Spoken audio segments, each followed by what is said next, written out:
please welcome the introvert in business, Jon Baker. Jon Baker. Jon Baker.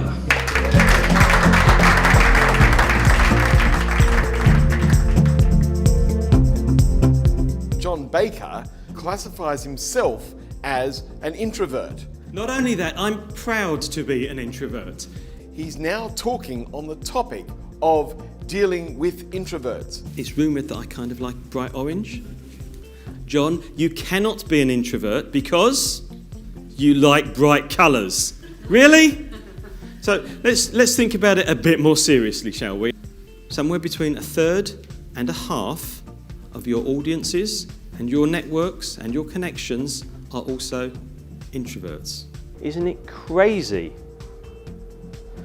that as a society we dismiss 1/3 of our audience and make them feel unengaged and push them out the way? Now, as an extrovert, I wasn't sure what I was going to get out of this, but what I learned was how I can engage introverts in my presentations and my workshops. Really valuable tips, Jon. Really appreciate it. We're going to talk about what is an introvert.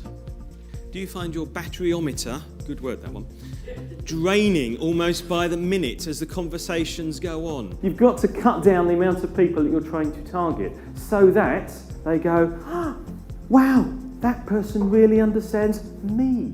It gave me so much insight into introverts. 1/3 of the audience that I'm speaking to are introverts.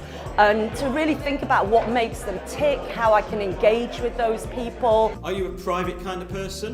Score 1. Or do you let it all hang out there? Score 5. And just for my day-to-day interactions with other people, to think about whether they are introverts and how they tick, for me was really valuable, and it was a really well delivered presentation, and lots of the messages will stay with me. So yeah, really highly recommend, Jon. If you're an introvert, you might actually quite like to know the fact that there are other people like you around, like me. You might recognise some of the things that I talk about and go, hey, because sometimes knowing that there is somebody else that feels the same way is all it needs to actually take a big step upwards. So I will be sharing some of the strategies from the introverts that I have interviewed on things that have helped them to get through. So we're going to talk about drugs in a minute. It's all right, Mindy. Don't get too excited. You see Mindy's face there? She's like, yeah, drugs. One of the avenues of research has been on neuroscience and neurotransmitters, drugs inside our body, and we all have them. And it turns out that introverts are more sensitive to dopamine than extroverts. One of the things I love about Jon's style is that he uses his personal stories a lot. He said, if you go out to the sharks, make sure you come back to the island before swimming round it, or the current will take you and push you out into the middle of nowhere. Guess what we did? Anyone want to know what happens next? Okay, that's good. That was the right answer. It means that you can elicit emotion from people, because I was with him emotionally. Jon, they can't see us because the sun's setting behind us. So the boat's there, the sun's there, and we're swimming straight at the boat and they can't see us. And then she came out, Jon, the sun's setting. Yes, Anne, I know this. And here it comes, the moment I will never forget. Jon, the sun's setting and the sharks feed at sunset.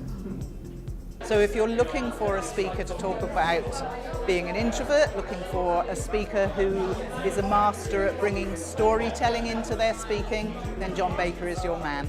I really didn't understand much about introverts before, but I've been really impressed and discovered an awful lot about how you can lose 30% of production by not motivating the right people in the right way. Seriously, if you're in any business where some of your team or your client base are introverts, you need to get him in so that you can get rapport with the introvert. Because he certainly walks his talk as an introvert.